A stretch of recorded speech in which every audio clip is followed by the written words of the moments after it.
majina naitwa George Mhina, ni meneja mamlaka ya udhibiti wa huduma za nishati na maji EWURA kwa kanda ya kaskazini.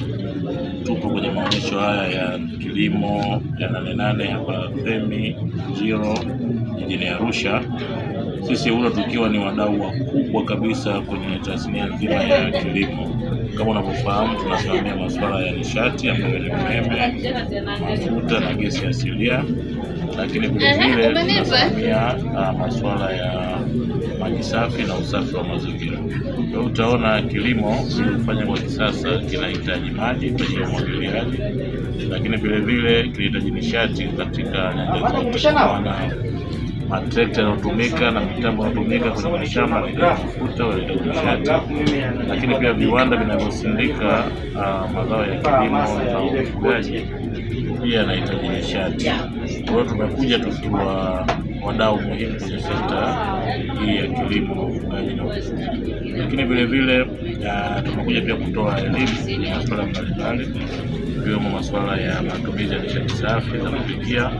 Kama unavyofahamu, Rais wetu Dr. Samia Suluhu Hassan amekuwa akihimiza matumizi ya nishati safi ya kupikia, na kwamba ifikapo mwaka 2034 basi Watanzania 80% tunatumia nishati safi ya kupikia, lengo likiwa ni kuokoa misitu pamoja na vyanzo vya maji, lakini pia kuokoa vifo vinavyotokana na kuvuta hewa ya mkaa pamoja na kama unafahamu wasaidizi wakubwa ni mama zetu na dada zetu. Lakini kuna faida nyingi tu kwenye kutumia nishati safi, kwa maana sisi kama EWURA tukiwa wataalamu wa nishati tumegundua kwamba hata kiuchumi mtu anayetumia nishati safi anaokoa hela kubwa kuliko yule anayetumia mkaa.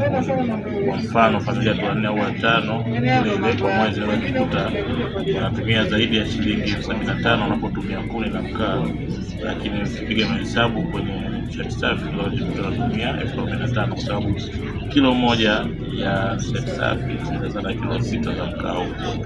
Lakini muhimu kabisa kwa kazi yetu ya kanda ya kaskazini, wasiache kuchangamkia fursa kwenye uwekezaji wa vituo vya mafuta vya vijijini.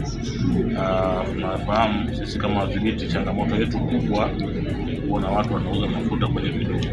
Sheria ya EWURA pamoja na sheria ya mafuta inakataza mtu kufanya biashara ya mafuta pasipokuwa na leseni kutoka kwetu. Kwa hiyo tunapomwona mtu anafanya biashara ya mafuta kwenye vidumu, hiyo anakiuka sheria na adhabu inaelezwa, faini shilingi $20,000 au kifungo kisichozidi miaka 3 au vyote viwili.